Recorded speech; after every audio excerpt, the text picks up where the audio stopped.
episode of the Best Book Club, where I discuss the best stories with the best minds in the community. I'm your host, Nufatora, and on this episode, I'll be discussing Lord of the Flies by William Golding. With me, I have Hans Gutherson. Thank you for joining me. So glad to be here. As I said to you, excited to be chatting about our first non-wedgie story, or vanilla, or however we want to describe it, as sort of Yeah. insultingly as possible, since there's no wedgies. I joke, of course. I joke. I'm excited, and it's good to show people I at least am not only knowledgeable about wedgie stories, or can only speak about wedgie stories. A bit more range to me, Yeah. limited as it may be. Yeah, well, when it comes time to talk about Stephen King, I'm sure you'll make that very easy. Um, We yeah, can get definitely a reference to him in this episode, since Castle Rock, the name. I was gonna bring this up later, yeah, but Castle Rock. We'll get it out since you brought it up out of the way. Castle Rock, a town that he sets a bunch of his novels in, is named after, of course, the fort that the kids create in Lord of the Flies. mhm, He was very much touched by this novel and the way the kids act and the fact that they do sort of fall against each other, and that sort of madness that is in them. And we see that in a lot of Stephen King books, the evil that's within people and the things they will do to each other. And we're going to talk at length about that. But definitely great. It impacted him a lot. He wrote at one point a foreword to the books, and he was sort of quoted William Golding, who said something along the lines of like, it's just he just wanted to write a book about kids being kids, and that really struck with Stephen King, who was like, "Wow, like that's really is kids being kids." Like you see a lot of fantasy, or you see just a lot of books where it's very like idyllic, and everybody's happy all the time, and there's innocence and it's whatever. It's like no, real childhood, real humanity is violence and like the things we do to each other in the dark when there's no adults around. So you totally see that in Stephen King's work, big time. But yeah. yes, that's why Stephen King ran out of the way right out the gate. Okay. Now there will be spoilers, but this is a 70-year-old book, and it's in the public domain, so you can read it for free Mm. online right now. So go Well, read it's it good if to you get that haven't out of the yet. way. Yeah. So to summarize the story for anybody who hasn't read it, in a manner recalling Gilligan's Island, but with a morbid twist, a plane of schoolboys crashes on a deserted island. In a short span of time, the motley crew demonstrates the rise and fall of empires, taking readers through a menacing downward spiral of humanity.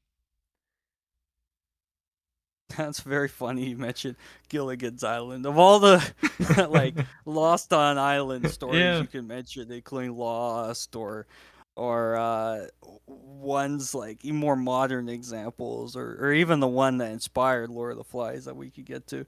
We mentioned Gilligan's Island, which is a very humorous example. Yeah. But I think, and I hadn't thought of this, doesn't it come out? I guess was it 10 years after Lord of the Flies? I think What?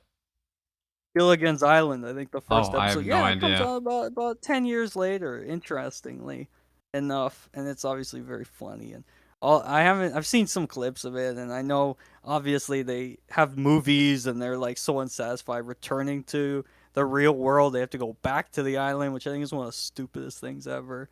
After all their efforts to get on there, but just the theme song, they talk about a couple characters. They go, and the rest. And you're like, wow, how Yeah. insignificant some of these like more diverse characters are, that they just sum it up in the song and the rest. So I always thought that was quite funny too. But it's just that tickles me that you mentioned Gilligan's Island. Very Yeah. funny.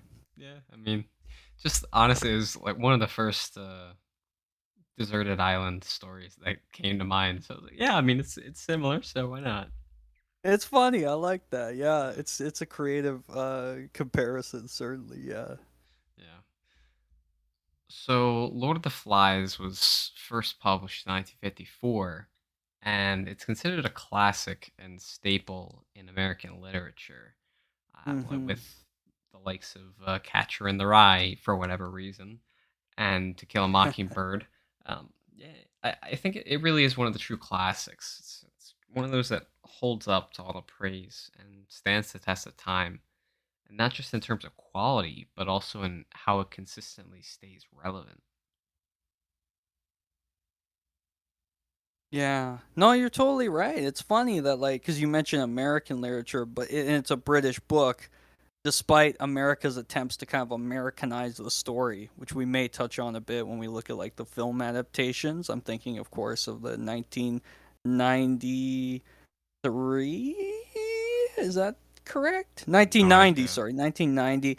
And when they Americanized the story dramatically, and it's no longer a group of British schoolboys. It's American kids who are at a military school. Like, it's such an Americanization, right? When we think about Right. America as a Canadian myself, it's like America military aggressiveness, and they throw that right at you right in the beginning of it. Wow. But it certainly is, I imagine, globally. I know in North America, in Canada, like in schools, it's like required reading in high school. And we've chatted a bit about why it is that dystopian or utopian, depending on your perspective of things, you may see the kids running wild as a utopia and freedom without adult supervision as a utopia. I probably disagree. Pretty dystopian. Yeah, I mean, they do But prove the that sort of they prove that true yes, very they rapidly. do indeed. They do indeed. I'm sure some people might see that and say, "No, the absolute freedom. It's utopic, and the strong are beating out the weak as it should be," or some nonsensical stuff in my mind Yeah, like that. But um, we've chatted a bit about this as you know, some of the guests on your right. podcast, like Anime Panties, fan of like the 1984s and these high school reading lists. And the reason it dawned on me in high school and reading some of these, the reason they're the books sort of taught over and over again, is because these sort of narratives can tell the next generation that they can have a role in shaping society, and they can have a positive role, they can have a negative role, and it sort of shows you tangible points like how structures can be in place, like the chrysalids, um, how the Bible or religious text could sort of shape reality for characters, or 1984, how different ideas like groupthink and having to rat on your neighbors and things, and the way tyranny sort of rises. And these are both books, 1984 written, like published 1949, The Chrysalids Yep. 1955 by John Wyndham, around the same time as Lord of the Flies, dealing with a lot of this post-war anxiety, and we'll Mhm. probably get into some of that more as we go. But the whole fact that sort of books of that era are the ones still taught in high school today, 70, 80 years later, etc., really goes to show that, like, there's such relevance in being able to see how even young kids or young characters who are just everyday people, they can be the ones to really form societies. They can create the rules, because that's what's going to happen eventually. The next generations are going to inherit the world, and they can shape it and they can change it and things. So I think that's a big reason these books are still taught today instead of reading something more exciting or maybe fun or interesting. Because I know, unlike myself, a lot of people reading these books, I think, don't enjoy them. They probably want to read other books, um, maybe more action packed. Lord of the Flies is a fun like exception because it is pretty action packed, but like 1984 is mostly a dude scared of his neighbors until like the rats start eating people's stomachs near the end. It's like not your idea of a thriller or exciting one, and there's a little romance in it, but Oh, nothing too like oh, fun for high school students. So I I, think that's the big mhm, reason we sort of study these, and that they resonate, right? Because they really do, they tell us these universal truths. I'm sure we'll probably get into what some of those are in this book, but also they, for the young people whose minds are being shaped, it shows that, like, people are the ones who create the worlds around them, and that yeah, you have a lot of power in what that looks mhm. like. Yeah. It is no coincidence that the characters are all children until the end. Mm-hmm. Yeah. Golding is using the prime example of innocence and purity, that is kids, to really drive home his messages. I think kind of in a similar way to George Orwell's Animal Farm. Yes. Yeah. Yeah, the Yeah. characters. What is it they call that one? An allegory, right? Is that the term always uh, used uh for animal farm? I Probably. know there's a term that the teachers love It's for that one, allegorical. and I believe that's it, right? That's the Yeah. number one thing always comes up. Yeah. First 10 seconds talking about animal farm is the allegory for Russia Revolution. But Yeah. certainly, yeah, you see it's told in such a way you can read. You're like, it's an entertaining story about pigs and animals, and just like Golding is like, wow, this is like a fun adventure thriller of kids on island. When really it's like this is the narrative of humanity's evil to each other. It's a metaphor for war and for how people are savages and can be savages to each other. And that evil, at its core, this is the main theme of the novel, I think, is that evil is within us. It's not an external force that the characters have to combat, it's fear, it's pride. Those are the two most identifiable for me sort of traits that create a lot of the conflicts. I wonder if you sort of spotted others, but for me, it was sort of fear and it was pride. But it is these qualities within us that is evil, and it's such a dramatic shift. Uh, but I'll sort of leave that Hmm. till we get a bit later, I think. But I just want to throw that out. Yeah. Yeah, I mean, I picked up on a lot of things like that. One thing I do want to highlight though is that Lord of the Flies was Golding's first published novel. Like that's Mm-hmm. ridiculous. Yeah, his most well known. Yeah, I don't think he gets anywhere near that success, right? No not one at else all. talks about his other books. Nope. No one else is saying, "Oh, what about his second book or anything else?" No, it's the first one. It's like a one-hit wonder almost in a lot of ways. That's what I was thinking of as well. Yeah. He did write a book of poetry and major in and teach English before and while writing the book, though. So he's Hmm. got a good background in it in English. Um, Yeah, and it comes through where you're not reading the book and you're like, "Man, this is a really poorly written book." It's certainly very well written yeah, and absolutely. informed. I think because before he was a teacher, he was in the war. I think mostly as a pilot. I think, and he saw some action. In the war, World War II, Okay. I believe. Yeah, 1940. I know in 1940 he was in the war. So, yeah, fascinating transition there into writing because I'm jumping so ahead. I have these points, I'm jumping so ahead, but I'll leave it at that for now. We'll eventually hopefully get to all the cool points because there's so much to Okay. talk about with this book. Yeah. Obviously, there's been insane amount of literature written about it, including by basically every high school class at some point in their Yeah. life, at their essay about this. So a lot of the stuff we're talking about, people listening will probably be like, "Oh yeah, I remember that," or "Yeah, Piggy's my favorite. Why'd they kill Piggy?" Like me, Piggy is one of my favorite characters in Yeah. literature of all time. Yeah. Hmm. Interesting. I guess why is that? Yeah, I love Piggy. I mean, because he looks out for the little ones. And he's also the voice of wisdom and tries to create rules in a lawless society. Like it breaks my heart every time at the very beginning of the book when he tells Ralph, who I really don't like and has a lot of flaws, and the movies generally downplay that. At least especially the 1991, but the 1963 ones have been more faithful. But I hate in the beginning, breaks my heart when Piggy meets Ralph and he's like, "Yeah, they would call me Piggy, but don't tell anybody that." Basically, and then Ralph right away is like, "That's Piggy, that's his name," and I What? hate him for that.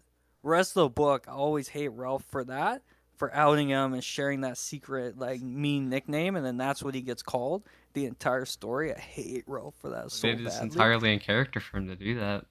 It is Ralph's a jerk, he's and he's a like dick. in a lot of ways. So that broke my heart. But I mean, Yeah. Piggy, despite that name, despite like being the one who like can't see, although he sees better than everyone else in a very clever Well, way. well, Um, almost everyone. yeah, I mean, yeah, we have characters like Simon, right, who Yeah. is sort of prophetic and knows how Yeah. things are gonna go. It seems, and has a vision with the pig.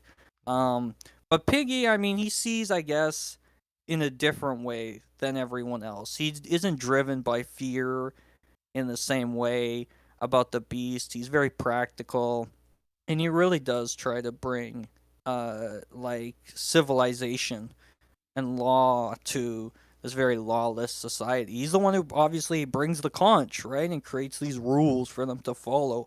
And it's his rules when they get broken. His glasses, the one tool that sort of allow them fire and a chance for freedom that get destroyed. So like he's at the center of like hope and a chance off of this island and a chance to be normal, and they ruin it when they ruin Piggy, and when they kill him, they kill all of that which was sort of good and that was left. It breaks my heart. It's so sad. I love Piggy. I wish I was Piggy, minus the death Yeah, that are you bumped to sure the about head. that? Minus getting killed and get my glasses smashed. That would suck. Yeah. I something that I thought about was like Piggy's true name is never revealed, and it Yeah. seems like an allegory for the nameless, faceless masses of like he's like Piggy's standing in for like the masses of like a bloated and fat society, and they allow themselves to be defined by the labels placed on themselves. Interesting. I like that. I would even take it a slightly adjacent step and say he's like a metaphor for all the soldiers or people who died in the wars, nameless and unknown. There's like labeled a certain Mm. way. Um, Obviously, not super. I mean, was it 10 or something years before 1940s? We get World War II. The Nazis killed like 6 million Jews. What comes not long after that, and in during a time when there's greater global awareness of sort of the evils people can do to each other. And so we know about that violence, and people are trying to make sense of it. They're trying to make sense of how soldiers on every side of the battlefield can commit atrocious acts, and how the Nazis can kill millions of Jews in the way that they do. So I feel like Golding, having been in the war, having been around in this time when people see this craziness and this stark evil, they're trying to understand it. He's trying to sort of come to terms with it in his way, as many other creatives are doing. I know some examples of them, but I'll save those maybe for later. Just want to say to your point, I feel like, yeah, there's certainly Piggy is a stand in for sanity, for the people who die without knowing their names, but who were the shapers of society, the movers, the ones who really were logic, but are labeled a certain way and therefore seen as lesser, or seen Mhm. as like the butt of a joke or something. I Yeah. mean, the funny thing, right, is like the pig's head often considered the lure of the flies because the flies are bugging around it. But Piggy is also a pig, so maybe he's the lord of the flies. And what What? does that mean? You know what I mean? Maybe Piggy is really the lord of the flies, and what could that Uh, possibly mean? Is he more important than people think? Probably, because he's obviously so key in a lot of uh, ways. I'm not sure So that Piggy being Lord of the Flies is the right answer. I don't know. Maybe What? there's a couple That's guesses for that's who the Lord of the wild. Flies is. There's that because he's also a pig, and there's a pig's head, Well, so it's kind of obvious there. The obvious answer that all the college kids' essays say is that it's the pig with the flies around it. no, Simon has his no, vision when he talks to it. no. That's The your Lord, Lord of the Flies right there. none of them is the Lord of the Flies. The Lord of the Flies is the evil inside all of us. That's the Lord of the Flies. Interesting. Interesting. I like that. What do you I think is hadn't the thought of title of the that. I was book? thinking, yeah, Because it's because I mean, centerfold, right? It's yeah, that's true. It's true. We see like the funny thing is we see obviously the pig that has the flies around it, Yeah. So people see that and they're like, "That's your Lord of the Flies," you know? Nope. That's what, No. and I mean, That's it's the certainly a symbol. symbol It's the for, symbol for it, yeah, but it's not. That's not the actual yeah, thing. yeah. You say the Lord of Flies is that evil inside of Yes. us. It makes Yeah. sense It's a because flies be conceptual drawn thing. to that. Yeah, that makes sense. I Yeah. like that. Yeah, Yeah. yeah, that's cool. Hmm. It's funny because in the Bible, Exodus 8:20, God, who is also a Lord, sends a plague of flies to the house of the Egyptians. It says the land was ruined by flies. So I wonder if it's like, because the story, when you think about it, they're on this island that's beautiful, and they start ruining it. It feels almost Adam and Eve, very Immediately. Genesis sort of story, like a potential metaphor for Not God kind of. punishing Oh. people for their I, sins. And I mean, I, again, I post-war, mean, humans I committing mean, bad acts. Adam and Eve didn't trash the Garden of Eden, though. they just, they They just, disobey God's rules, though. Number well, one rule is thou okay, shalt not kill, which is established much later, yeah, historically speaking. But they yeah, did that's after disobey Adam. God's rule, which is don't bite from the fruit, Yeah. which they do. Well, yeah, They that was don't listen to God, temptation. they get punished. Yeah, but they do break God's rule and they get banished from the garden and they get punished. So I'm mixing a bunch of different biblical passages, but Yeah. I feel like there's Oh my god. maybe, again, that's just the thing. I mean, that's part of its enduring quality, the Right. book. It's like you can look at it and take a lot of different perspectives and look at it through a lot of different lenses in terms of what is the Lord of the Flies, what does it Yeah. signify, is there like departure from the lush island or whatever, something biblical, or is it just like the consequence of like human action? And we look at it even through the modern lens of like they're burning down their forests, which feels kind of like nowadays a metaphor for climate change and destroying your territory and the beauty of Earth to get what you want, which is a very human thing of like revenge or power, Yeah. etc., etc. You know. And that's a funny reading I never thought about till now when we think climate change is so Yeah. prevalent and stuff. Yeah. And not a Definitely. reading that was, I'm sure, intended by Golding when he wrote it. It's something we can look at now in that final burning of the forest, the running out of it, and an almost Deus Ex Machina soldier there to save them. Sort of comes in a different light in that way. It's Yeah. like they might survive, but that island's burnt to the ground now. It's totally destroyed because of these kids. Yeah. I mean, it's. I kind of see it a little bit as like Ralph going through Dante's Inferno in a way. Um, Nice. or have you ever seen the movie As Above, So Below? No, Oh man, you gotta watch that movie if you like scary movies at all. I You gotta do. watch that I movie. love horror movies. Basically, them going through hell and back is essentially. Yeah. It's I've been kind of to the Parisian catacombs, so I'll see that. I'll probably be so scared now. I'll be like, "Why did I go in those catacombs? yeah. I could have been killed." They're very nice though. Oh yeah. Well, so you said Piggy's your favorite character. Yeah, by far. Can you? Why? Why is he your favorite? Like I said, because he looks out for the little ones. He's Yeah, got the but heart, right? okay, He's got the heart okay, and the mind. yeah. He's logic. He's heart. He's emotion. He's like who Ah, I think a lot of us want to be, and probably well, who a lot of us are. Even if we wish we were stronger and we were one of the warriors in the tribe, probably a lot of us are maybe more like Piggy, and we go, oh, we want to be the leader of the group, like a Ralph or something. Until Ralph's shaky leadership, he loses his grip. We start out like Piggy, the people who are more out of shape, who struggle even in the very beginning of the novel. Like when he's introduced, this kid's struggling. He's mhm, struggling to catch up and be heard and get through the forest. He can't even yeah. like make it a little bit without having a hard time. Piggy. It's like that's us. That's so many of us, who like aren't instantly like having a good time, but who are like, man, we're stuck on this island and every day is gonna be like hell. So it's very real in that sense.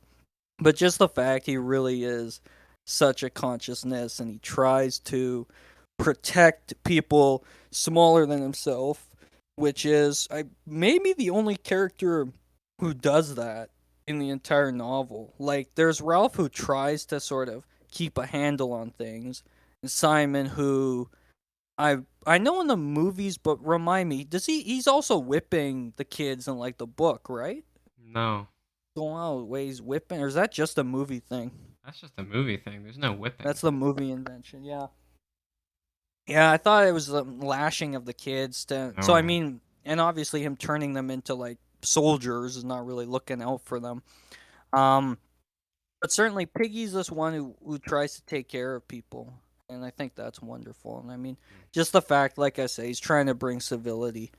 And his attempts to do so are what get him killed, and trying to bring these rules in.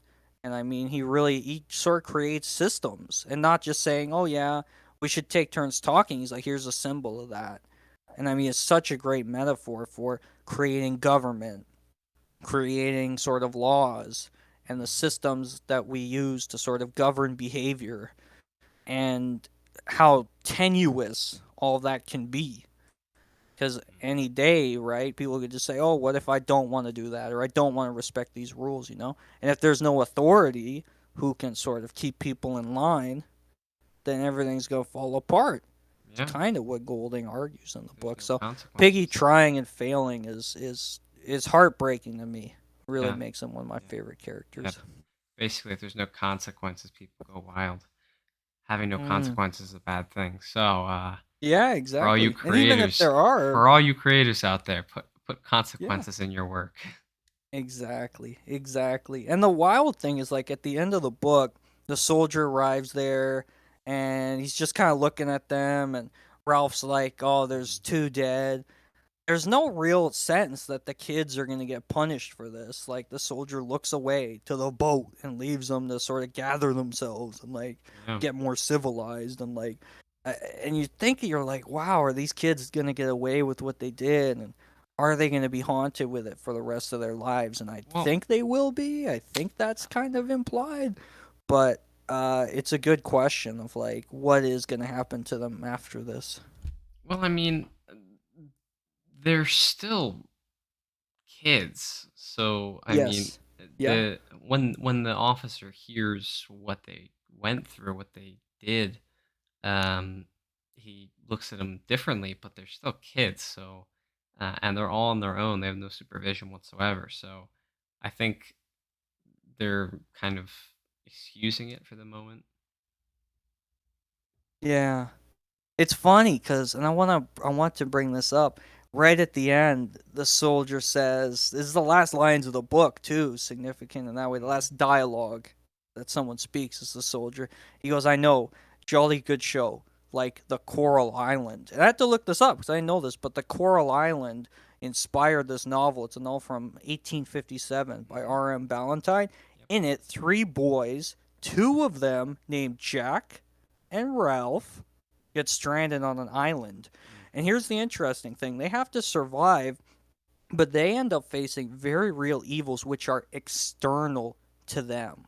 Real threats like pirates and savages. I say savages in quotations because it's very much a story of Of like its the time. Robinson Crusoe time, exactly, of that time where there's a focus on converting non-believing savages to Christianity and Yeah. therefore civility. And it's about destroying external evils, taking down an enemy who is an other. So Yeah. it's a very adventure type story. Golding, about 100 years later, right in 1954, when this comes out, he's inverting it exactly like you pointed out. He's flipping this on its pig's head, so to speak, by showing that the evil is inside of us. Uh, So it's fear, it's pride, it's power. It's not evil pirates who are like coming to the island where the kids get stranded. It's literally no adults, no external evil. It's their own worries. And given a chance, Golding says, if we don't band together and survive, we're going to destroy each other and the world. As we see, it burns down. Kids are dying. Ralph's probably going to die if the soldier can come. Who's going to die next? Maybe all the kids are going to die, right? Is there any coming back from the island that's burning if yeah, the yeah, soldiers they didn't would show up? all die shortly because they fucking set Exactly. their They're island all on going to die. fire. Exactly. Exactly.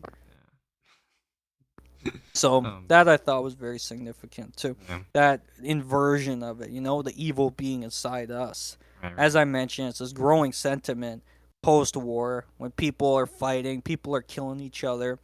They realize like there are other people who are evil. There are groups like the Nazis.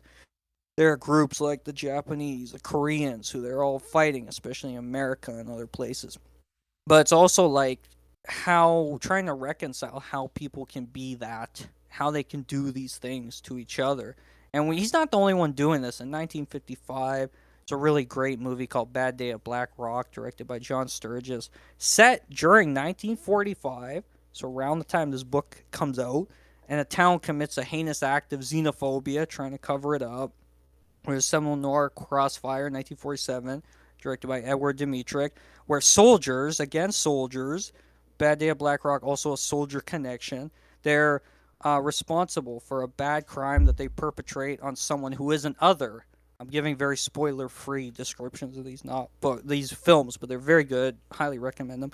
And they're examples of trying to make sense of humanity's capacity to do evil to other people. So Golding, I think, coming out of the same era, like I said, trying to explain it in his way and showing like kids would probably realistically evolve to this state without help, without leadership, and because of just who people are. It's Yeah. probably inevitable that these things are going to happen and things are going to fall apart, Yep. which I think is a very powerful, beautiful sentiment that's wasn't really expressed in that way, and it never really turned like the young characters all into evil people before. Hmm. Where are the heroes in this story? Except for Piggy, who gets killed, and Simon, who gets killed. It's like there's no heroes. Yeah. It's very fascinating. Madness is really the only antagonist here. Mm, I like that. I like that. For Simon, I mean for and like we have Jack, who to me it's pride is his weakness. Simon is fear. Ralph, I don't know, it feels like maybe some pride too. He wants to be the one in charge. It's like it's just these human faults, you know, Yeah. that really get in the way, but that are obviously you can't separate them from who we are. So it's not like you could put a group of perfect humans on an island and have them instantly start working together. I mean, the history of the world is one of fighting each other for a little bit of power and land and over very petty things and death, Hmm. death, death. And we somehow get to a point where we do have these systems of government where we're not all just able to burn down the world and kill each other. Although it sometimes feels like that's what's going to happen with all the nuclear weapons in the world and all the wars we have right now going on today Hmm. and the chaos and the madness we're hearing there. It's like, are we like just days away from a Lord of the Flies situation globally Yeah. where everyone could kill each other? And what's going to save us? Is there going to be a soldier there who can stop it somehow? And remind us like we're just kids. Yeah. Yeah, that's the thing. That's the rub, and Yeah, on it is. uh, um, I guess I mean we've brought him up a couple times now. Simon, um, he's my favorite character. Nice. He's the only one who is really well and truly above it all. Mm, He's kind of the avatar for the unknown, like the higher knowledge, the mystical. And it's why he's able to yeah. speak with such certainty and assuredness to Ralph at times. And he could be seen as the eyes and voice of the audience, knowing that Ralph will make it out alive. Yeah. I love that. And it's Simon who discovers that the beast is just the dead pilot or who's Yeah, just dying, right? yeah. Um But then he and that's becomes a the beast. he becomes a beast and they kill him. Hmm. Such a amazing and complex sort of metaphor too for fear Yeah. and superstition and how that emerges Hmm. through stories and fears, and all of a sudden you have a beast, you have an external enemy. But Yeah. when that enemy, maybe there's never been an external enemy, is what Golding's trying to say. Like, Hmm. never. All these fears we have about some sort of devil or evil, maybe that is just us. It's Right. always been us through all of history. And when you try and kill this beast, you're just killing one of your own. Hmm. And I think that's really true, and really sort of, as I mentioned, those films I mentioned, and as we're talking about other narratives of the time, or just the understanding people are coming to post war. It's like that is all that was happening, is like we were killing other people, and it sucks that it had to happen, Yeah. and it sucks that there were people who felt like they needed to for really stupid reasons, like the Nazis, really stupid, racist, anti-Semitic reasons, and that's hurting the world. It's hurting creatives. It's hurting people who been through it, like Golding, who are trying to process all Yeah. of that and understand it in a lot Yeah. of ways. But Simon is such a powerful example, yeah, of someone who understands and who knows exactly what's going on, is trying to bring sense to the kids, trying to end superstition, but ends up becoming a victim of the fears that he's trying to alleviate. And I mean, Ultimately, like, it's ultimately, amazing. he's a victim of his ignorance. Because if he had been able to convey what he wanted to, what he had in mind, then he'd be better off. I guess I'll put it that way. Yeah, But yeah. Is it inevitable to his death? I have to wonder. Like, if he'd yeah, calmly walked out of the forest, "Hey, everybody, it's me, Simon, coming. Don't kill me," as he comes out, and he tries and tells them the truth. Is it a case of they're like, "Oh, you're lying. We know the beast is out there. You're making this up. You're lying. We have to kill you I think anyway." I And think there's no escaping. I think it was too far gone at that point. It was basically Jack's in charge at that point. So And the funny thing too is like Jack gains his power from the fear everybody has of the beast. it's a Like, coup we need a d'état. warlord. We need a leader who can fight the beast, who can appease it. And Jack, kind of like Piggy and Simon, who realize like they can use the glasses for fire. He can use the pig's head as a reminder to sort of keep people in line, Yeah, whether he's scared of the beast or he believes it's real or not. He knows he can sort of have this evil, that he is the one who can sort of keep away from everybody, giving him power, which is giving him sort of authority and legitimacy to wield that authority. So it's a fascinating, the whole novel, yeah, fascinating dive into authority and legitimacy and yeah, how one can become the leader of a group and how that can change and stuff. yeah, And Jack's rise is an absolutely like textbook example of building sort of charismatic authority. Like, we think of people like these Kim Jong Uns who are thought to have like supernatural power, and that's how they get to rule over everybody. yeah, Things like that. That's a similar example of someone with charismatic authority. And Jack totally embodies that. And then Simon, probably who should have been the leader, is quiet, is someone who knows the truth, but ends up getting killed yeah. quite tragically.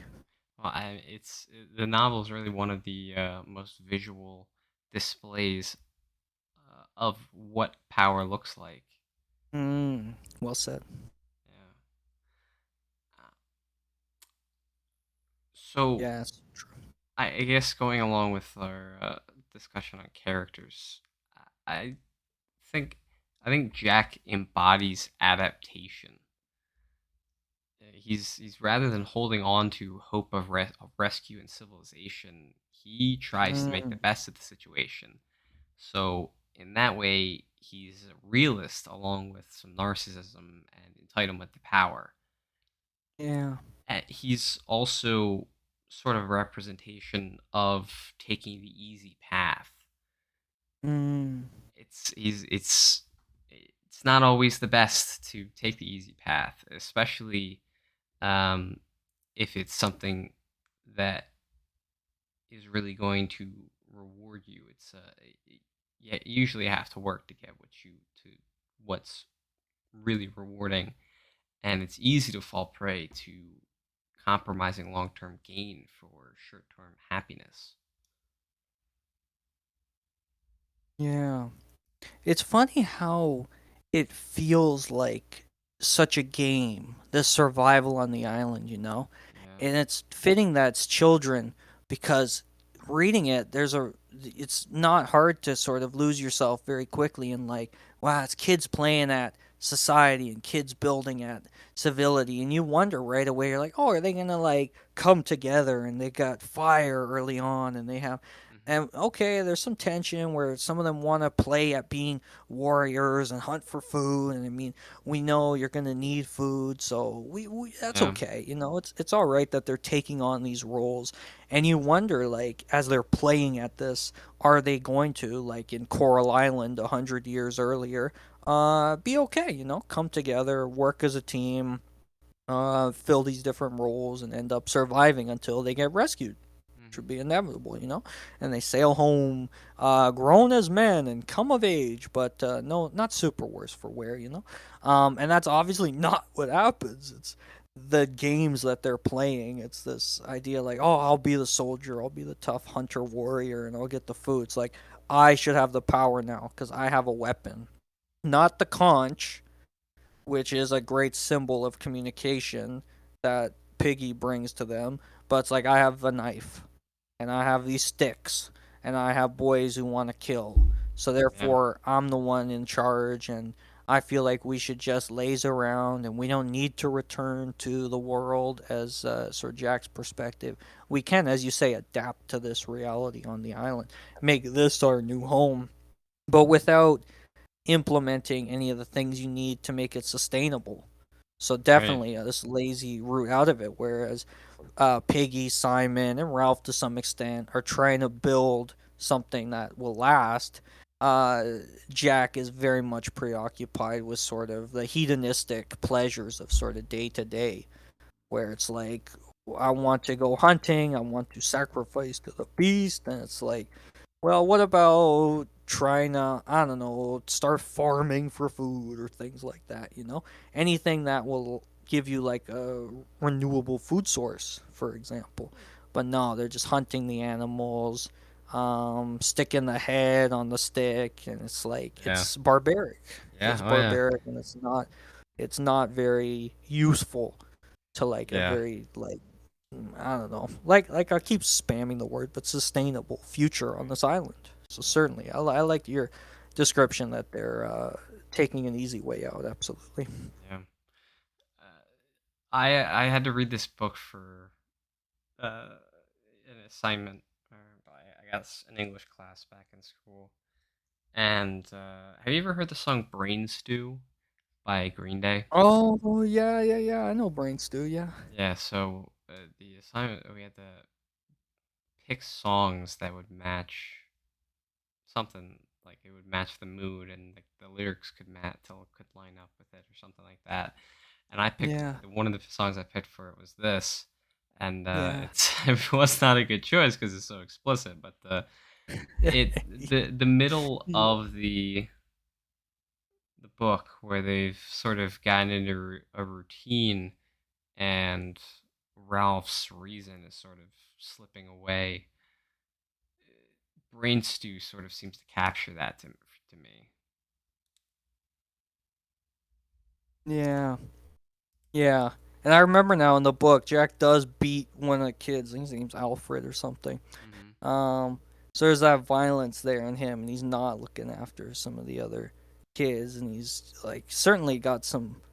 It seems like a lot of issues, and it's but the question is like, would others, in Jack's position, with Jack's sort of power, need for it, you know, take out when you know there's like no consequences. There doesn't Yeah, seem to be for Jack at this point yeah, able to do that. But no, to think about Brain Stew, it's great because even there's a few lines that I think work really well. Like what do they say? Like uh the clock is laughing in my face, and yeah, it's just a metaphor for time going to pass by, and like they're running out of time, it seems, throughout most of the novel. They're trying to get themselves more time by discovering fire and the conch to sort of get to a place where they're able to keep things going. But with the others' efforts at not helping the system along or killing Piggy, it really does feel like time is running out. And then obviously at the end, as the island burns down, as they chase Ralph to kill him,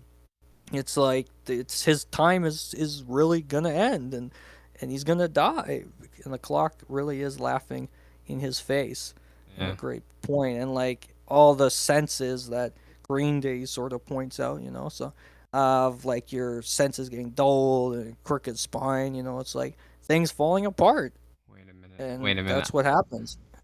Actually, yeah, I just remembered. It was not Brain Stew. It was actually Ah, Longview. okay, It was Longview.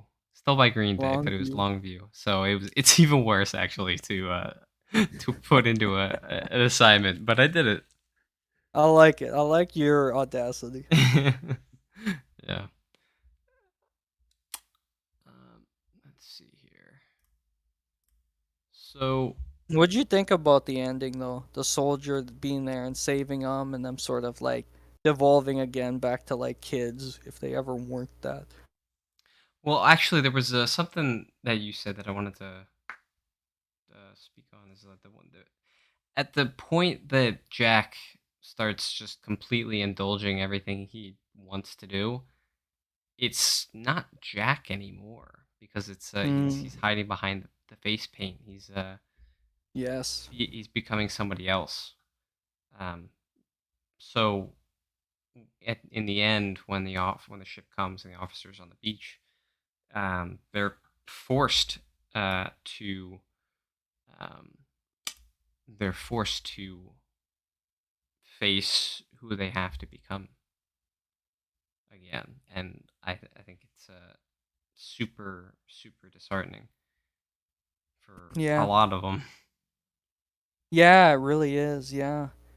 And I think it's interesting because the soldier in the book right at the end, he says something along the lines of like, "Oh, was there a war?" And Ralph agrees. I can't remember the exact quote, Huh?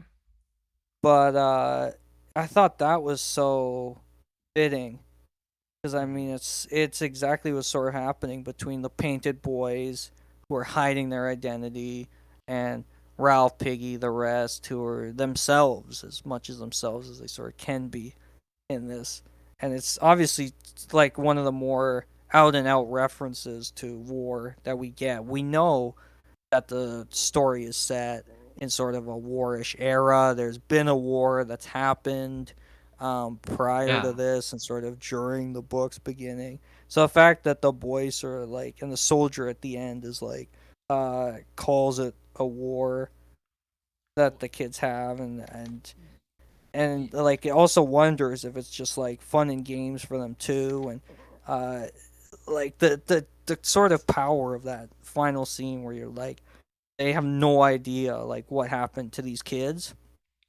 but that's like kind of the same thing that's happened already to adults and them sort right. of killing each other. Well, and that's kind of the big irony of the ending is that the officer call initially calls their war just fun and games Fun and games, yeah. when they're in the middle of a giant war. Yeah. Um, Yeah. It's really bonkers. It is. It's really powerful. I mean, it's crazy to think. Like we say, if that soldier didn't show up, the kids are probably all dead.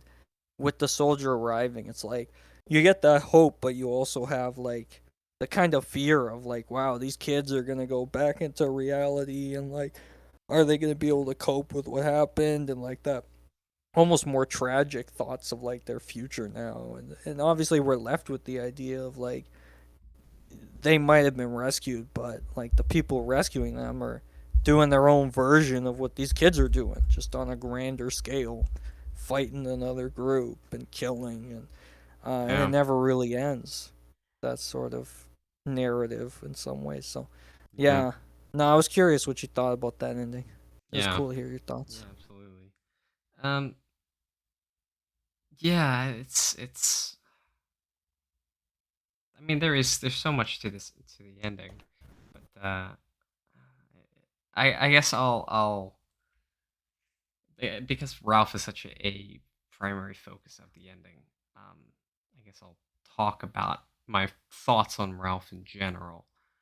Um, I guess sort of in a similar way to how you see Piggy. That's kind of how I see Ralph. In a war of society versus madness, I see Ralph as the epitome of society. Mm, I think he's holding on to the last vestiges of civilization, primarily rules and the hope of a better tomorrow.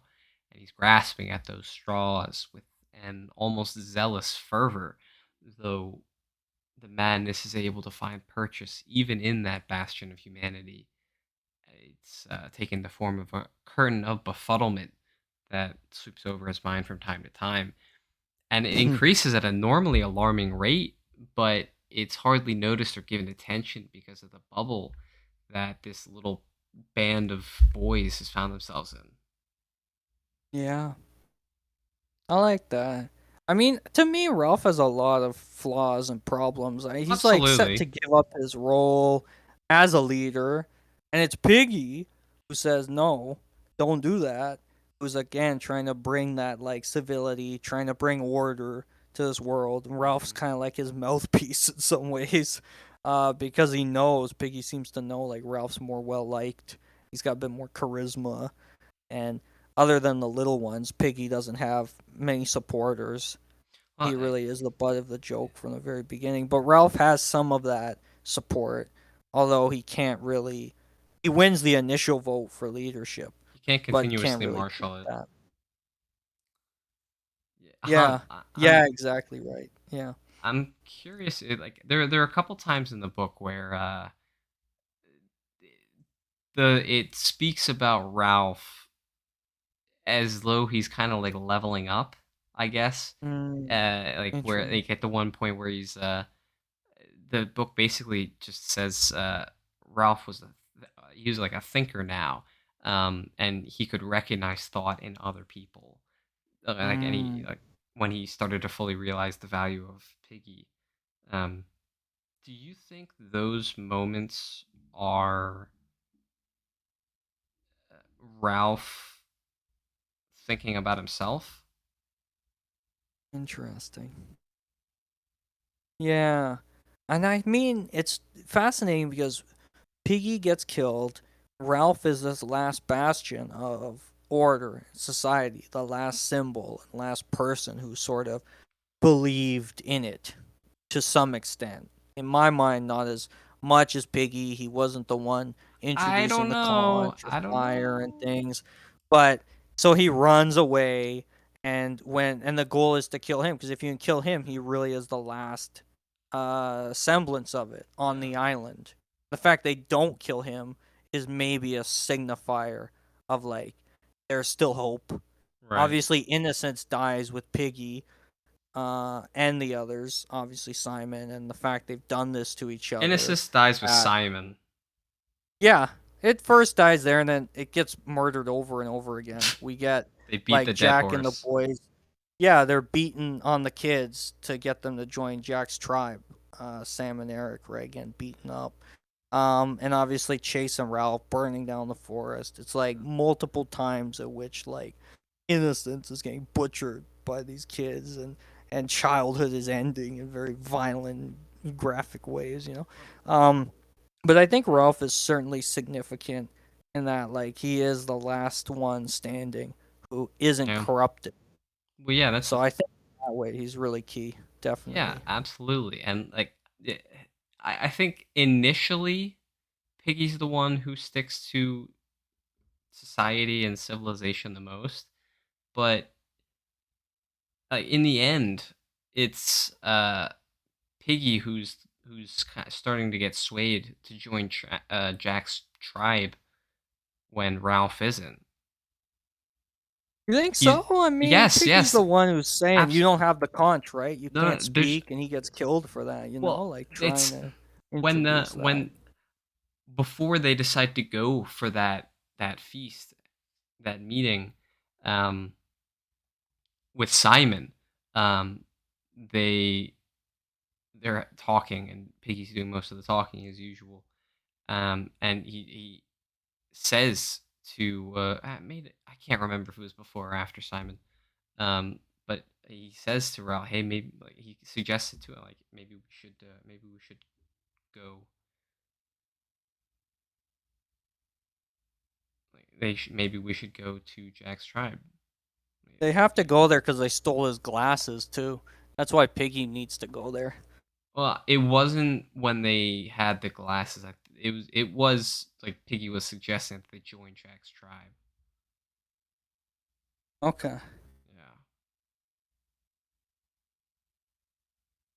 Although, how do you see Piggy being corrupted? You said Ralph is the only one who doesn't become corrupted. How does Piggy, or No, how the does only when Simon? I say that, I mean Piggy dies, so like he's killed, and like he's out of the narrative at that point. But I The mean ultimate Ralph, corruption. because Piggy's dead, that leaves Ralph as the only one left. So I'll give you that Okay. at that point he's certainly the greatest and final symbol of order and civilization and society.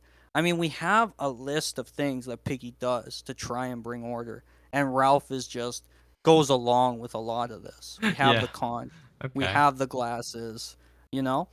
We have Piggy even at the end when he gets killed saying you don't have the conch, you can't speak, you know? And then when he's dead and they go after Ralph to kill him, it's like they're trying to kill order. They're trying to kill civility. Yeah. Finally, once and for all, Yeah. you know? It's order. Because he's what's left. Yeah. It's because the He's breaking of the to conch is the symbolizing of the breaking down, the complete breakdown of exactly. order. Yeah. Um, And they got to break down the last person who was in that camp, yeah. and that's Ralph. He's Well. the last one who hasn't been turned or killed. So So. that's what I mean when I've been corrupted. So I, turned or killed. He's the last one. They got to kill him, I, and they failed to. So what does that mean? Is so there hope? here's the sort of the rose growing out of the sidewalk crack. But I mean, here's the thing about Piggy. Yeah, you got a list of things he's done, but you have a laundry list of things that he hasn't done, that he doesn't do. Like, you have all the kids complaining constantly he's not doing his share of the work. He Mm. So many, like, multiple instances where Golding highlights Piggy is like, even Piggy is motivated to collect firewood, even if it's the lightest sticks at the very closest edges of the clearing. Um, like, he's not in this lawless society that they've very loosely taped together. Physical work is what counts because it's very visual. You can see it. You can feel the results of it. Whereas mental is not it's not a society that's advanced enough to be able to value mental capacities. The interesting thing about Piggy is like he has asthma too. Not only does he have terrible eyesight and a weight problem, he has Yeah. asthma, so he Yeah. can't really do this Well, physical work. you know what I His say? strength You know what I say to tries that? to lie in other places. You know Screw what his I asthma. say sucks to that to his asthma. Yeah, sucks to his asthma. He can Yeah. die, Yeah. trying to do his Well, no, work, and he can't do it. that's just what Ralph says to him all the time. So Yeah, sucks to your asthma. I mean, it's true though. He can't do work, so he tries to help in other ways. He tries to be he's like the also one who quite the takes care of complainer. the little ones, the one person who takes care of the little ones and is looking out for them. You know. But it's certainly you're right in an island where it's very clearly Jack is like power is in those of us who can do the Yeah. physical work, who can do the hunting. We need the firewood. Piggy would almost be totally useless when it came to the fire if he was Mhm. not the source of the fire. If it would not be impossible to make it without his glasses. Well, it's But entirely possible. They just don't know how. they don't know to like rub sticks together and they haven't tried that. I mean, his Oh no, glasses is not the stick rubbing. easy There's way plenty of other ways. to do it. It's true. They don't have flint and they also, yeah, they're not survivalist types, these kids, Yeah. certainly. Yeah. So they're stuck with the glasses. So Piggy tries to help in other ways. Yeah. But he really is Well, sort of, certainly y- because of the asthma, because of this compound of things, like everybody does see him as weaker Well, and sees him as the weak link. So, and I mean, when we think about this idea of like of natural selection, of evolution, of the strong having the power and being the ones who deserve the power because they're strong, it's we see that current in this and in the mhm, way the kids treat each other. It's like I'm the oldest and the tallest, the biggest. I should be the leader. Where it's like, yeah, but what about Piggy, who's maybe the most like intelligent? Should he be the leader? Or Simon, who's maybe the most wise beyond his years, you know? Or maybe even Ralph, who like seems kind of like your ideal young adult protagonist from a story, but has a ton of flaws, you know? So it's interesting that we see this battle of like where power should reside and how those who can't do certain types of work are really seen as lesser. And yeah. Piggy fits that to a T. I'm Absolutely. The weakest link in so many ways, so it's so easy to overlook him. So easy to be like, man, Piggy, oh, you why didn't you dodge that rock, Piggy? Like you suck. But I mean, he really is trying hard. And I think that tragedy of his death and the way he's treated and how he has to try and live in this environment that he's probably the illest equipped to deal with is one of the great sort of heartbreaks of the novel. I mean, yeah, he did grow up in a fucking candy shop, so there you Yeah. go. So, but Yes. I mean, Yes. Isn't it that crazy to it think of took like grew up in a K shop and now he's here, you know? it took most of the Bonkers. book for Piggy to willingly share his glasses to start the fires. Every other time before, Mm, there was so many times where they had to force his glasses away from him. He would not give him his glass. So you can't give him as much credit. yeah. He Yeah, and then wasn't they entirely steal willing from the people's beginning. socks. Yeah, I mean those of us who wear glasses though, yeah, if you stick Yeah. us on a desert island or vision sucks, you ain't getting our Yeah. glasses. I But wish we'd this is known. kind of where like I Pretty retarded. see Ralph being how you see piggies, like the fire, because the fire Yeah. is the way that they'll get rescued. It's the way that they get rescued Yep. in the end. Um, and Ralph is the only one who is consistently on people about the fire. Piggy Yeah. isn't. Yeah, that's They're fair. No, Ralph 100%. He's the yeah, main character of the novel. He's certainly not without his many flaws, but absolutely. he is That's what with makes it feel Piggy. real. Piggy's not the only one, but he is with Piggy certainly someone trying to bring order, struggling to do so. He is the Yeah, figurehead of that. Piggy behind the scenes he's the doing a politician. lot. Yeah, Piggy. Um Ralph but is. but Ralph is certainly the sort of president of the one Yeah, camp anyway, yeah, right? And when his group around him is destroyed, the last thing left is to take him out. yeah. And there's a reason they do that. They don't say, "Oh, I'll just let him go." You know, the reason they're all hunting him at the end is like he certainly had great power, power that Jack was envious of, and Ralph didn't really have the same pride, you know, or the same fear of like a Simon or someone like that. Yeah. He doesn't have those same sort of flaws, No. but he still has to die according to Jack and his group. And the fact that like that's how they end it, not with like him alone, because he'd probably die on his own on the island without anybody Oh else. yeah. Oh yeah. Would go crazy, you know. It's like we have to murder him.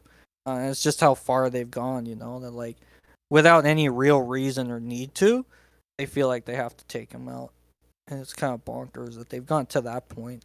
Hmm. Because in the beginning, right, like with Simon, it's like they're scared of the beast. They think it's a beast, and that's why they kill him. And then Piggy, it's a trap, and it's such an evolution there. And it's like we are taking out our enemies, which is this other group. And then it's Ralph. It's like we literally are gonna hunt down this person we don't like. And it's like such an evolution in the violence You and know, like just a craziness to me. something I still can't quite figure out why the one chapter title is what it is. The Beast from Air makes sense to me because it's the guy, the corpse. But then what I've never gotten why the follow or I guess I can't remember if it's before or after, but the beast from water. I've never understood beast from what is the beast from the water? I've never gotten that. That's a good question. I can't recall exactly what it was in the water It's that scared them. it's got to be something a lot more conceptual because as far as I could see, there wasn't any like concrete symbol of it, like with the beast from air. Hmm. Yeah. I remember they talk around that time about creatures that frighten them. Um, Right. and big animals and things and that what they're worried about. So perhaps it is, as you mentioned, conceptual and fear Yeah. just sort of taking hold of them, and it's part Yeah. of that progression towards Yeah. them building their superstitions, which lead to their killing of Simon. Yeah. Without some of those fears, that probably wouldn't have happened. I Right. mean, even without them, though, I wonder, like, if someone comes running out of the forest, as human beings, are we not just going to be sort of terrified of that and Right. kill him without the added fear of a beast? But I feel like Maybe. no matter what, if you stick us in an island, some of us are going to instantly look for those monsters, and those beasts with or without different clues, or we'll make hints for ourselves. We'll see something. We'll see like a mark in the dirt, and we'll be like, "It's tracks of an animal coming to kill us." Some of Yeah. us, and there's probably the scientists among us who are like, "Oh no, that's this," but then we probably will kill the scientists because we don't like them. I mean, I feel like given a chance, we will all devolve to savagery. There's no Well, stopping it. I, the that is when they first start discussing the beast. Yeah. So, and they say that it goes back. The little ones say that it goes back into the water. Hmm. So So there you go. maybe that's what it is. Like the quote unquote beast came out of the water into Yeah. them. Could Maybe be anywhere, it's which very is a very frightening prospect, right? Because they say they've been on the entire island, they've searched it, there's no beast, so maybe it could be in the water all around them, surrounding them, you know? So, certainly a frightening prospect when you're trapped on this island. You also have a beast that yeah. can go Oh, anywhere and be anywhere, hunting you, actually, the isolation of that. actually, just made me think of something. Is like they've explored all over the island, but there's never any mention of them exploring the ocean surrounding it.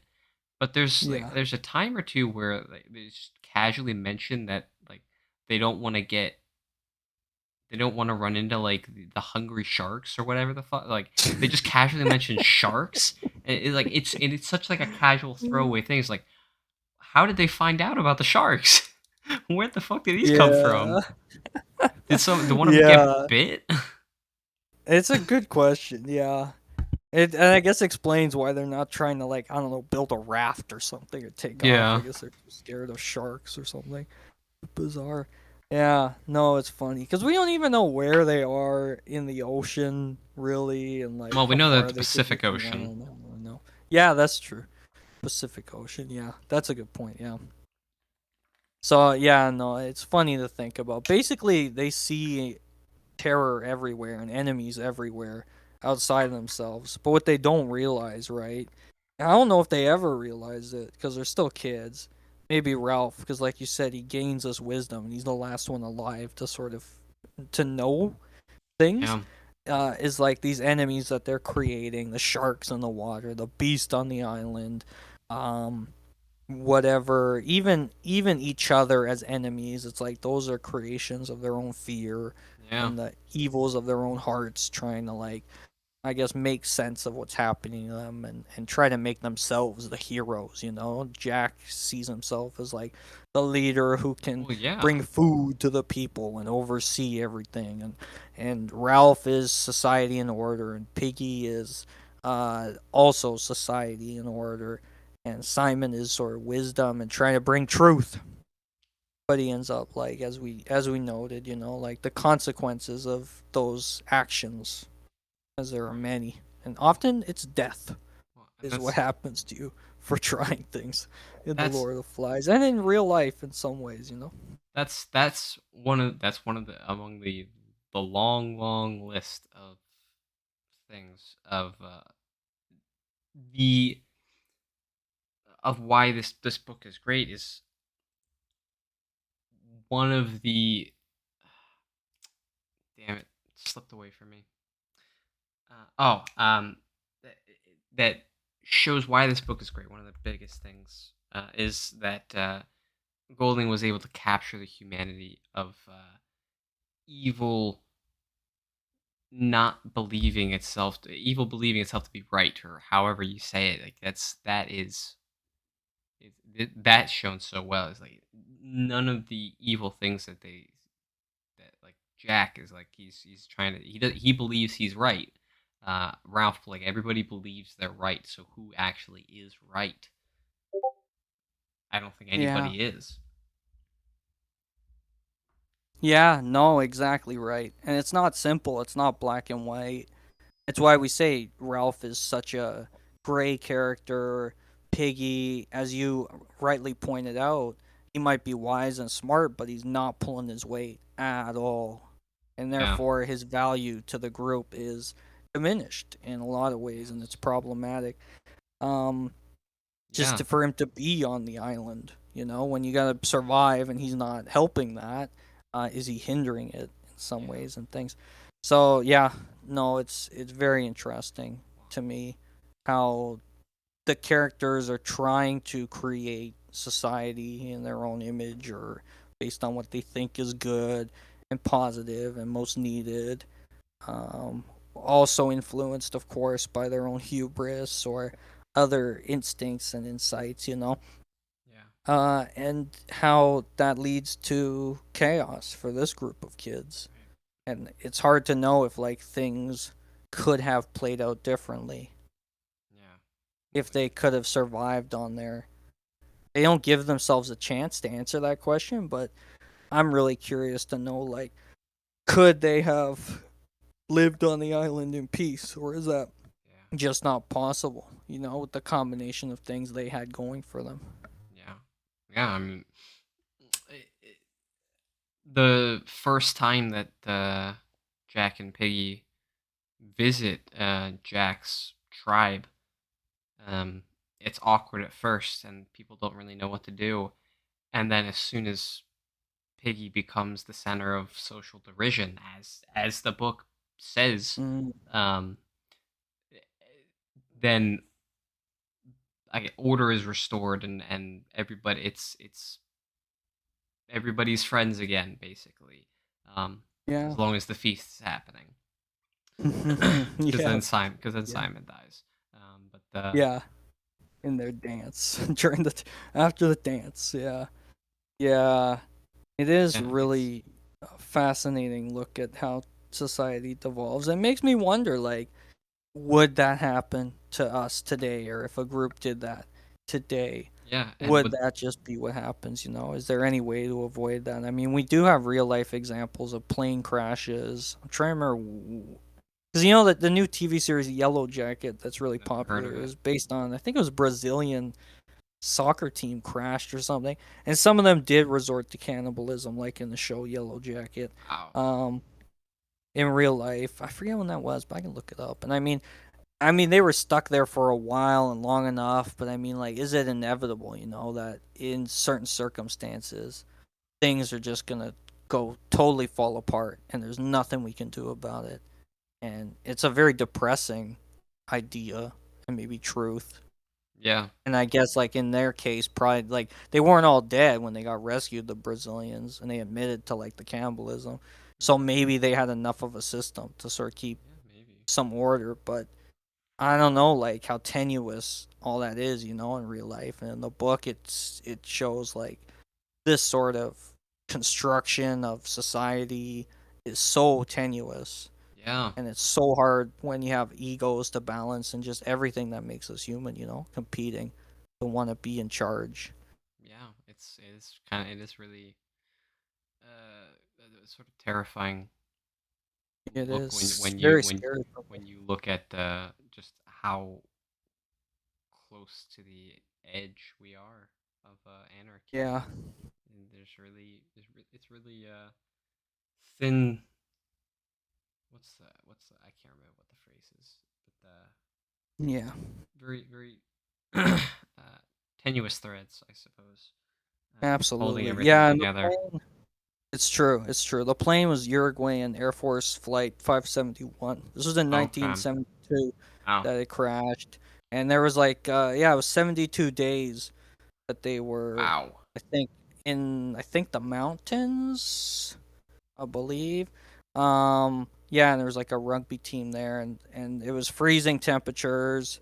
Yeah, super high up in the Andes, it looks like, and yeah, the starvation, exposure, and I mean, some of them resort to cannibalism. And it's really crazy to think like any of us could be in a situation like that, and we'd probably face the exact same circumstances and do the exact same things, as heinous and crazy as it is to think about. And if we were stuck on this island, how quickly before we start murdering each other? Yeah. Very frightening thought. I don't know. It Right. scares me. It really scares me to think about. Yeah. Yeah. It's existential questions like that are never fun to be Mm, confronted with. no, it's true. It's very true. Yeah. Yeah. Yeah. It's just like the Spanish Inquisition. You're never expecting them, and you're never ready for them. Yeah. Another example. Yes, of one group trying to fight another. And the Nazis is the one that's fresh in Golding's mind and then the world's mind when he writes this novel in the 50s. But certainly a Spanish Inquisition, and even Yeah. further back, Well, there's going to be these groups of cavemen hunting and killing each other all the way back in history. It's like we are such a violent race of yeah. I people, mean, just people in general. Violence, I don't know, genus of the human evolution is like, is there any way we could move beyond that and not kill each other when given the slightest chance and the slightest freedom from consequences, so to right. speak? Yeah. I mean, I if Golding was thinking about World War II when he was writing this, I don't think it really shows through. Like especially in the warfare and that kind of thing. Um, I see a much more ancient style of warfare and hunting and all that. Um, for some reason, I think of Yeah, like Kublai Khan, yeah, yeah. That's totally fair. time periods I like mean, that. yeah, no, it's true.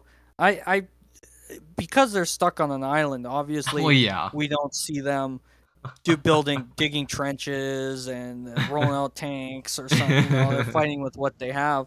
Um, and certainly it's Jack sort of like growing control over the island at the end, and the fact that it's getting burned down is, yeah, it's very like barbaric. It's very yeah, like uh ancient times, even before, like just when they fought with sticks and spears, right, the caveman days and the dark in the what was that, prehistoric times, like a dress, yeah. something like, no, I guess around there.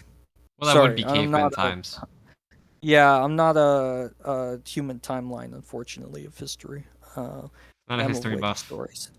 That's where my knowledge lies, wedgie stories. But yeah, so I mean, you have those examples of tribes, or even like in those books we mentioned of the sort of the Coral Island from 1857, where like they're fighting these savages, and they're or Robinson Crusoe sort of surviving on an island and dealing with sickness and sort of turning to God and being saved. And I mean, it's very like returning to simplicity, and like, because you're stuck with nothing, and it's like surviving just with sticks and everything. I mean, it's such a like regression from how humans have advanced, and a sign that like when you're left on an island like that with nothing, like, you're going to regress. There's no like quickly getting back what was lost. Hmm. Same as like the innocence that's ended in the end of this. Like, I don't think there's any easy way to come back from that. Same as like Yeah, after what happened to the world after the wars that just happened, World War II, and obviously Korean War, which was Korean just prior to the conflict. publication It was of never this a war. Yeah. war. They never called it a war. It was the conflict. In the US, yeah, I think that's how it was, right? Yeah, yeah. The United States have That a was our different view of it than propaganda. the most of the world, Yeah, that was our funnily propaganda. enough. Um, Yeah. a story that sort of brings that whole thing to mind, like of rebuilding civilization, like how that can how that goes. It's Doctor Stone, this manga. It's incredible. Um, Highly recommend it to everybody. But yeah, I guess it's a more uplifting version of that story where they actually do try to rebuild society and they actually work Yeah. together it's not it's evolution instead of devolution. Yeah, I'll give you one more Stephen King comparison too, because we I've talked about The Stand a lot as well. As we know and as I've noted, huge influence Lord of the Flies had on Stephen King. At the end of The Stand, who people who don't know, everybody should read the book. It's one of the books everybody should read before they die. A plague wipes out 99% of the world's population. At the end of the book, it ends on some hope. They've defeated some evils. Those who are immune are starting to have babies who they realize can survive in the new world and have immunity. But it ends on this sort of like dour kind of note because one of the protagonists is thinking like, what happens when there's too many people that we don't really recognize everybody again? Are we going to need guns to start policing? Are we going to need bombs eventually? Are we going to need. And it goes on like that for a bit. You think, damn, is literally what caused the stand, this creation of a virus that escaped from a lab. Is that just going to happen again Yeah, over time? Because humans can't stop themselves, you know? And like they're going to create bombs, they're going to drop them, there's going to be wars. After everything humanity went through to sort of survive in the aftermath and rebuild, is it just going to be a cycle as time goes on? You know, yeah, and that but that really stuck with me. yeah but that is the And I thing thought, like, about yeah, that is the thing about the humanity and free will versus determinism is you have to let people have the choice. mm, yeah, You yeah. never g- Stephen King definitely, who's religious, has literally pointed that out and had that argument in some of his books. There's desperation, I think, is one of them. It's this kind of bonkers westerny one. They're like trapped in a town where there's some evil force or something, and there's literally some points where a character's like, "Oh yeah, there's like a contract between God and humans that you have free will, so you have the ability to make the wrong choice, but I have to give you that choice. Like I yeah, can't like force you to do the right thing." yep, So no, you're totally right. That autonomy, that like when we have free will, doesn't mean we're gonna do the wrong thing eventually. I mean, for a lot of us, like North America, we're pretty privileged, you know, to have pretty good lives. Not in the middle of a giant war, but people around the world, you know, fighting in wars and conflicts, dying. And could those things escalate? Russia, Ukraine, for example, could that become the next world war? And we're living in that, and that sort of question of like, will we start dropping bombs like we did in World War II and things? And like the Lord of the Flies, it makes us wonder these things all over again in a different way of like, aren't we all just children? You know, some of us more grown up than others, who are trying to, some of us, create order. Some of us just trying to find pleasure in the some of hunting or find the power, you know, that we want. And what will that end with? yeah, Those exploits. yeah, some of us have insane amounts of power and Yes. no limits on what they'll decide to do with it. So true. So true. Yeah. Yep. Well, so one thing I haven't really heard people bring up is that this book, among so many other things, is a message about making sure your priorities are straight and you're doing what you need to live a proper life. Mm, Um, yeah. for That's them, funny. if That's for funny. I like that. Yeah. I mean, for them, it's having the fire, and Ralph knows this, Hmm. but nobody else seems to be able to fully grasp the importance of it. Um, Yeah. I love that.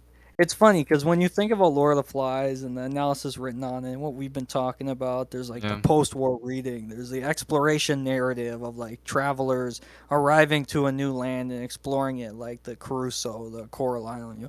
There's a religious reading of getting kicked out of the garden, and John Yeah. Milton, Paradise Lost. Jack is the angel who wants Mhm. to rule over hell instead of being like a slave to Ralph, and then also like government. What I had not thought of in all of that is like it's a guidebook to getting your priorities straight. It's Yeah. like a handbook for like Yeah. literally just knowing like when you're a young kid, like there's stuff you have to take care of. Yeah. There's responsibilities that you Yeah. have in order to achieve goals. If you want to get something, you have to have a plan, you have to execute the plan. And in that way it is this funny like roadmap for goals and mapping them out and completing them, and getting the outcomes you desire. Yeah. Because like the soldiers at the end come because they see smoke. Mhm. It's obviously the smoke that's burning down the island at that point, Yeah. They might but even see the presumably flames. they see the flames. Yeah, at that point they're gonna see everything. But presumably, if they'd kept the fire going constantly, if they'd been on it, Yep. they eventually would have gotten rescued.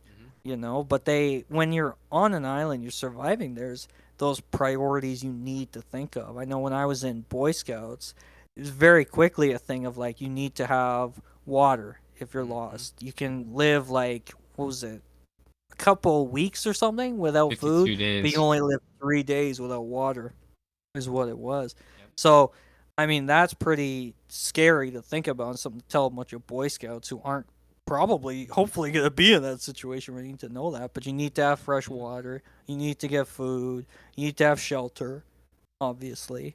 Yeah. And I mean, we've talked about Maslow's hierarchy of needs too, a little bit, I think. And everybody loves Maslow and his hierarchy, but we sort of see it a little bit play out here. And like they sort of struggle even to get that most basic of needs satisfied.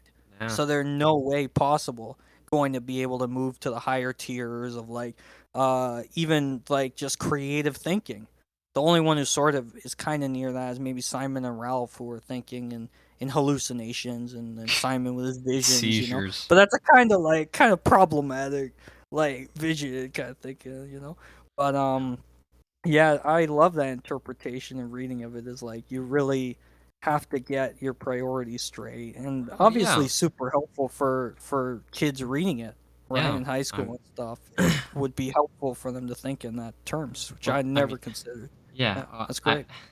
speaking from experience, they're not going to, but, not at the time at least, but, uh, yeah, their top priority should be getting back, getting rescued,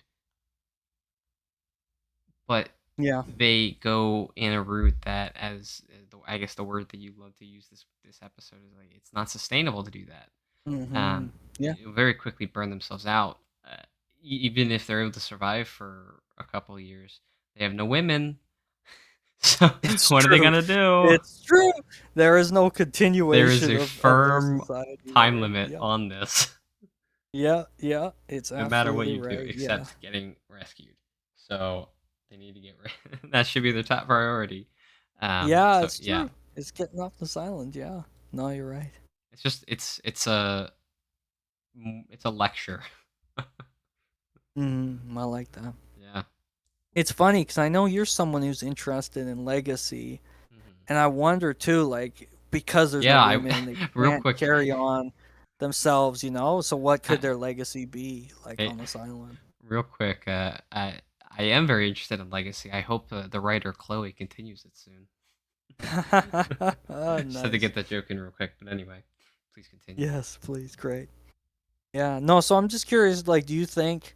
I mean, I guess we could say picky for the conch, although conch is broken, and because maybe legacy's kind of fire, maybe. But I mean, and the fire. I mean, I guess all their legacies is burning down the island as a collective. Like they're destroying. So, are you trying to ask what do I What do you think think their the ultimate legacy legacy is? is Yeah, like of the or entire just of group? the characters, if there are legacies for any of them or all of them. What you Are you think about asking legacy? individually or collectively? Anything, anything. When you think about legacy in the story, does any of that come to mind? Well, I think. The legacy? Are you the legacy of what? What they did on the of island? of anything, of their time on the island, the fact they landed there. Okay. Yeah, I think there's absolutely a legacy there because that will continue for infinity because those kids went through something ridiculous and they're going to carry it with them for the rest of their lives. It's going to inform who they are, what they do, how they form relationships, how they interact with people in general. Uh, it's gonna change them forever, irrevocably. Um, Mm. Especially in a time where psychology was even less credited than it is now. Mm. So Yeah, they would not be seeking help. They wouldn't be going to a therapist or a psychiatrist for this kind of thing. They wouldn't be getting things to help them out, like stabilizers or whatever. So, yeah, yeah, this is going to have a very dark legacy. It's going to very impact them greatly through the rest of their lives. I like that. But I mean, that's the I like truth for everything that we experience in life. We carry it with us invariably, one way or another. We carry it with us uh, through our lives. Yeah, true. Well said. Well said. Yeah. Now, this has been said by other people, but also Hans Gutherson, and I like him the best, so I'll attribute it to him. Woohoo! Readers' imaginations will always come up with something better than the writer could. So I really like that Golding was very minimal with describing the horrific acts like Piggy or Simon being killed. You get a little detail, but these scenes are primarily focused on the heat of the moment, the rush of adrenaline, and manic fervor that erupts in hive mind and groupthink situations. It's wonderful. There's Golding really takes a step back. He lets the audience, the readers, fill in those spaces. They're in control of what it looks like, how it's visualized to them. Yeah. No, totally. He doesn't overwrite it. He's not No. sure, and he doesn't even like throw it in our faces like what's happening or tries to spell out like, oh, they killed Simon. Their fear is what drove them. It's like you see it, you feel it, and you understand on a deep level that like Yeah. it's exactly what we could do in that situation. And he doesn't point that out or critique the reader and be like, and you could be in that situation and you're Jack. And there's none of that. It's very subtle in the approach Mhm. and super well written. And when we talk about like what the reader's minds can sort of create after the story, it's left so open, right? Like they're probably going to be taken on the ship back to the mainland and like I guess kind of re-civilized, but it's funny to think like what kind of process that would be like. Are they right away going to be kind of normal kids again?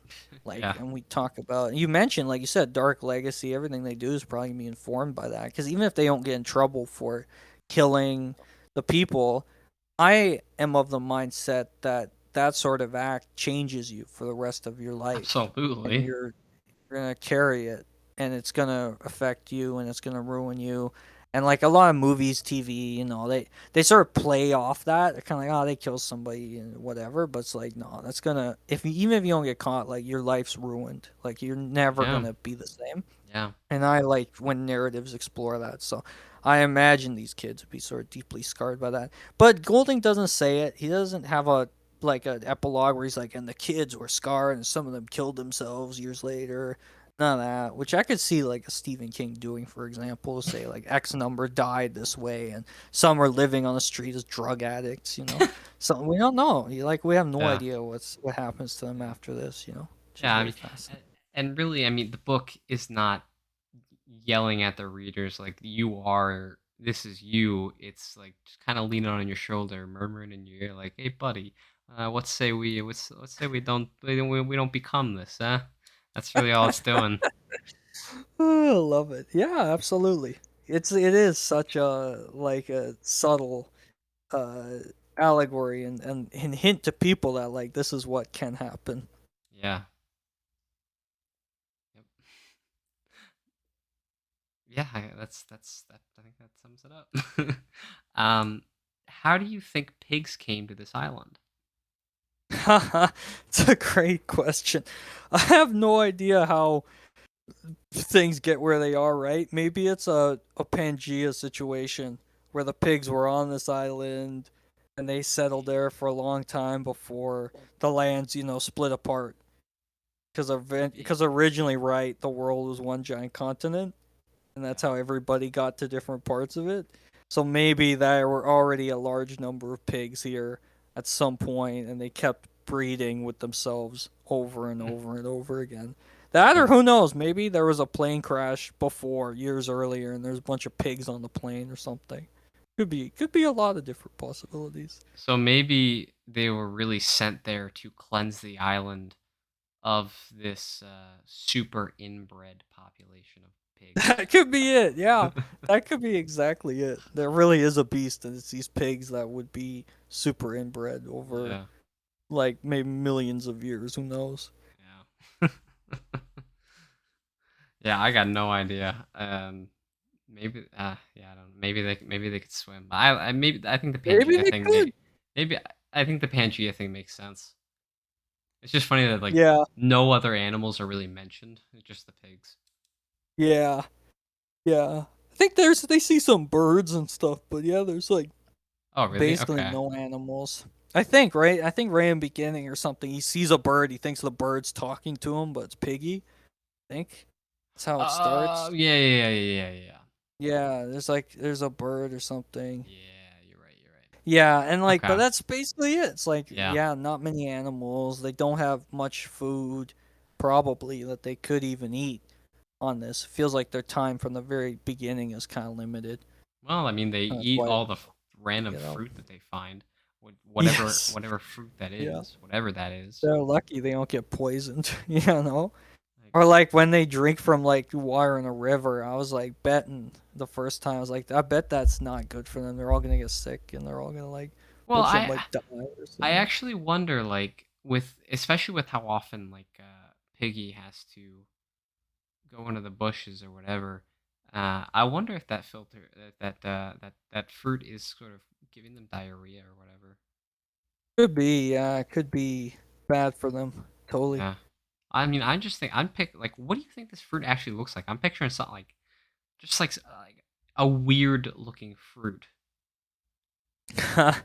Yeah, I wonder too. That's a good question. I'm not sure. It could be a lot of different stuff. I mean, it'd be nice if it was like apples and bananas, but I have no idea if they'd even be like native to this island in the middle of the Pacific and what they Yeah. could get. Yeah, that's a good question. Yeah. I don't know. It's I maybe there was a little bit of description given for it, but I couldn't. I think it's like bananas and coconuts or something, is it there? But like, Well, there's coconuts, but like there's another like yeah, they just say random fruit. okay, okay. Yeah. I Interesting. So yeah, it's a good question because that wouldn't sustain you super long. Plus, there's a pretty decent sized group of them, so they would be eating a lot mhm. pretty quickly. Yeah. Well, look up the fruit like rambutan. Like I'm picturing something like this. Yeah, that's a really funky looking Yeah. So fruit. Looks dangerous. I wouldn't even touch that. I'd I'm be I'm scared it would hurt me. I'm just looking at a list of weird berries, fruits, and like some of these Weird just look like berries. Yeah. just like a complete sidebar. Some of these just look like Pokemon berries.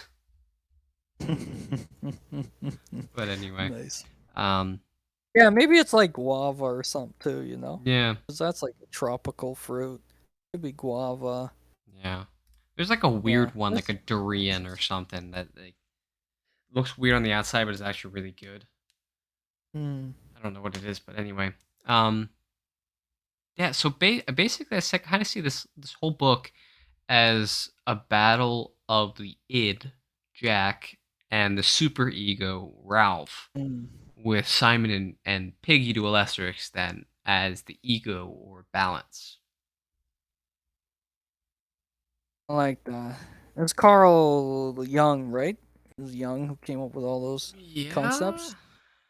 Or was probably. that I no? I think that was I yeah. I don't think know. it was a combination of the two of them, right? I think it was Freud and Jung. I think they both, I think, worked on those together. Yeah, I mean the id. I think for those who don't know, and correct me It if was I'm Freud. wrong, the id is like the it is Freud. Thank you. Yeah, and Jung I think had some more I think distinct definitions of them, but Some I don't know. yeah, Freud I think was first. The id is like the basest of instincts and that's sort of like more in my mind what I call hedonistic like Yeah. drives. Or if you're Freud, it's sex because everything was sex with Freud. Uh, Everything, Mhm. and then the super ego I think is the more uh detailed like attempt to balance your id with your ego, which was Oh, like your conscious mind and thoughts and memories and perceptions and stuff. So I think that's a really good analysis of the story as well. I mean, we have Jack who represents the id in some ways, the basest of instincts, the needs and drives we right. have. Um, and then we have the other camp, which is more like logical and more perceptive and thinking about what they came from and where they need to go, you know. Um, and that balance between them and like who is the superego? Is it Piggy Well, who's trying to sort of do it? Is it Ralph? You might think it's Ralph, which would be fair. And in the end, the id seems to win until we get the soldier, this ultimate authority, this ultimate, I guess maybe ego or super ego who can like bring the kids back to normalcy. so the ego is the balance, and the superego is the ideal. Okay. Yeah. So that's why I say like Ralph is the superego. He's the ideal.